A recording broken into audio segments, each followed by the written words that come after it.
Kepa Balaga makes us 13 times lucky. We've lost 12 Community Shields or Super Cups in a row. 13th time, Chelsea won, Villarreal nil, but 6-5 on penalties thanks to our £72 million goalkeeper. We haven't said that ever, thanks to Kepa. Welcome to the Kavkas View. What a night, what a night. It's going to be a late one for me. It's going to be a lot of editing. It's going to be late, so I'd gladly appreciate if you hit the like button right now, hit the subscribe button. But more importantly, Chelsea, one game this season, another trophy. One trophy down, 5 to go. Let's sweep the board this year, people. Let's sweep it. Absolutely great result. Performance, we're going to get into it. It's pre-season-ish, all right? These games matter. For me, these games always matter. These games are integral to our development. We just don't want to arrive to the party late. We just want to come, clean up our house, and leave fashionably. And that's exactly what Kepa Balaga did. First of all, let's talk about the penalties. Then we'll break down the game, right? Let's talk about first my overall thoughts.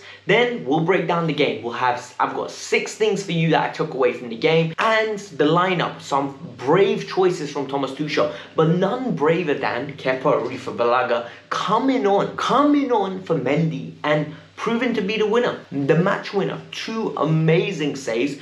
The second one from Albion was nowhere near as impressive as the first one. The first one was splendid. He got close on a few occasions, great reflexes. When Kai missed, I was like, oh, this is going to end poorly, isn't it? The narrative is written. Kai Havertz misses the penalty. It's all written. But you know what? Aspi, Alonso, Mason, Jorginho, all of them. Rudiger's penalty. Blase at his finest. Pulisic. Very good penalty. Overall, Chelsea won, and you could tell what it meant to the boys, and you can tell what it meant to the club. You saw Czech on the edge of his seat. Czech is a fan, by the way. Don't let anyone tell you otherwise. Czech is one of us, and we love it. People. The teams came out, and you know what? Let's break it down. Thomas Tuchel done an amazing job, by the way. He proved something to me today. You know, it doesn't matter who you are. If you deserve to play, you're gonna play. And that was the evidence from Trevor Chalobah. Trevor didn't let him down once in pre-season, and Trevor got himself a lovely medal now. And not big up by sitting on a bench, by actually being a valuable member of this team. This man played. So did Kurt Zouma, who I thought had a poor game, but we're going to get into that.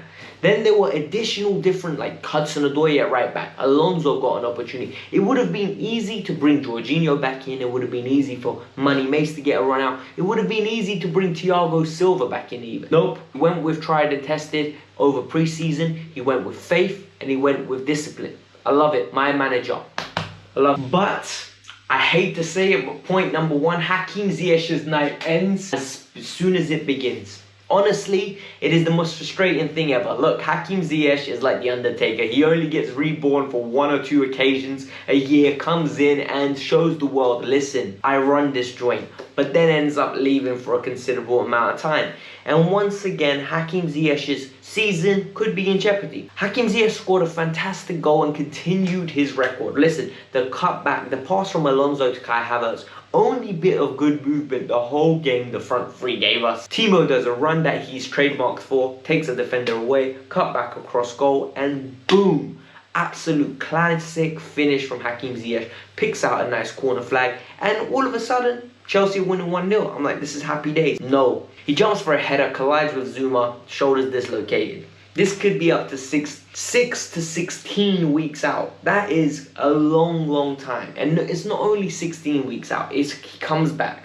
And all of a sudden he has to regain his fitness. And all of a sudden he has to regain some confidence in his body. Then he has to get back into the team. Really frustrating, people. I'm not going to lie to you. I am very upset for him. Point number 2. A lot of you are going to give Kepa the plaudits. But bruh, did Mendy play well today? Look, we all know Mendy's weaknesses. And I hate it. I absolutely hate his weaknesses. Because it's kicking. It's definitely kicking. And today, he made 3 fantastic saves. 1 save in the first half when he saved with his leg. It was like the 33rd minute. Zouma fell asleep. The guy ran it on the other side of him. Took a pot shot. Mendy saved with his leg. Then Moreno hit the crossbar. And then that was Alberto. Then Gerard Moreno literally gets an opportunity, hits the post because Mendy pushes it onto the post. Then he saves another one-on-one. And then he finally concedes because he drops down early. So him being replaced is not an issue for me. But the issue for me is how weak the second half performance was. No one grabbed the game by the scruff of the neck and controlled it. It was so irritating, and we'll get into the midfield. But overall, Mendy had a good game, but he needs to improve on his kicking because it just brings on unnecessary pressure onto us when he's so poor at kicking. He actually is poor. Point number 3, you lot just, honestly, go listen to Krept and Conan and the way they tell you. Tell them don't waste my time, because you lot are wasting my time with this Cho slander. People are getting at Hudson-Odoi, right, on a consistent basis. He needs to go. He needs to be sold. Why? I think the guy had a decent game today. I think a lot of people are just setting unrealistic expectations for a right wing-back.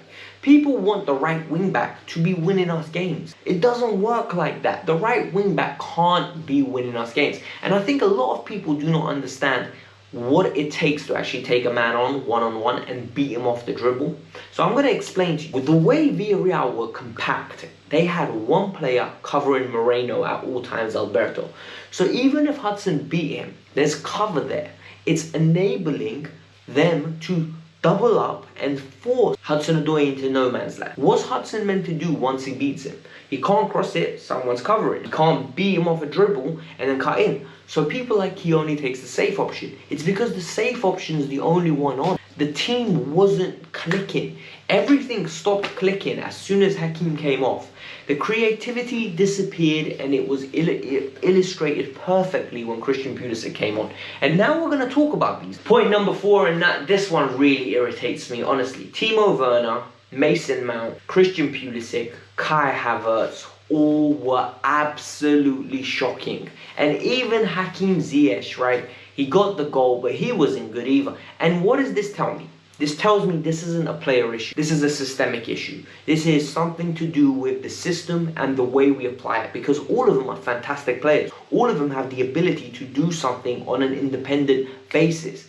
But the movement and the trickery and the insightful interchange was just not there. When you think about it from a logical standpoint, right, you need to move the ball in an orderly fashion with time after time, pattern after pattern. But we weren't doing it, and it was really irritating me, like to the point where I was getting frustrated because I'm getting angry at Pulisic, I'm getting angry at Havertz, I'm getting angry at Werner. But realistically, what am I getting angry at when the link between the midfield and them isn't there? So as a passionate fan, I'm vexed. But as a footballing brain, I'm sitting there and going, what are they meant to do? They can't drop deeper. Mason dropped deeper. And in the second half of extra time, and even the first half of extra time, we regained control, and there was only one team that was going to win it. But the second half was terrible. Those attackers could not get a hold of the ball. It was actually borderline embarrassing.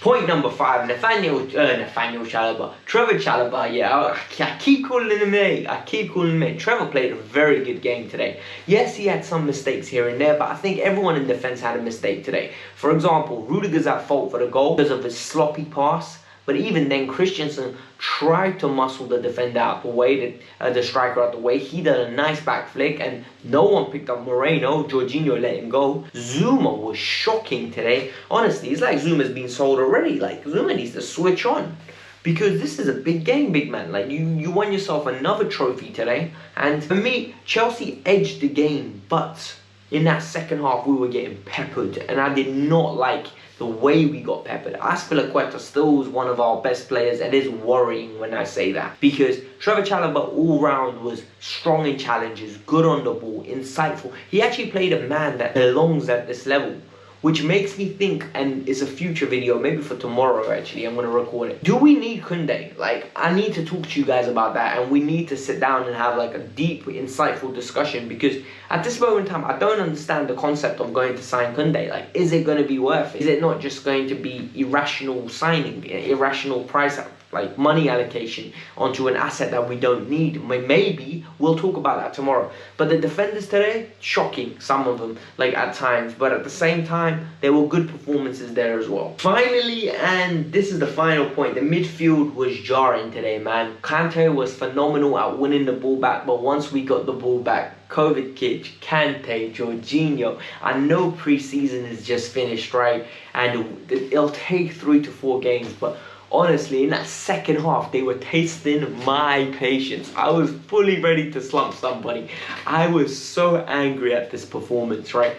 The first half was good. We bossed the midfield. We were dominating them left, right, and centre. I had no doubt that we were going to win this game. Second half, not so much, man. It was very poor. It actually made me think, do we need another midfielder?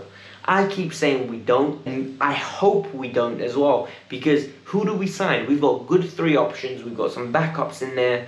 Personally, I think it will be a waste of money at this moment in time, unless you're going to get a Tchouaméni or a Camavinga, someone for the future to develop. But otherwise, it's just interesting to see what's going to happen.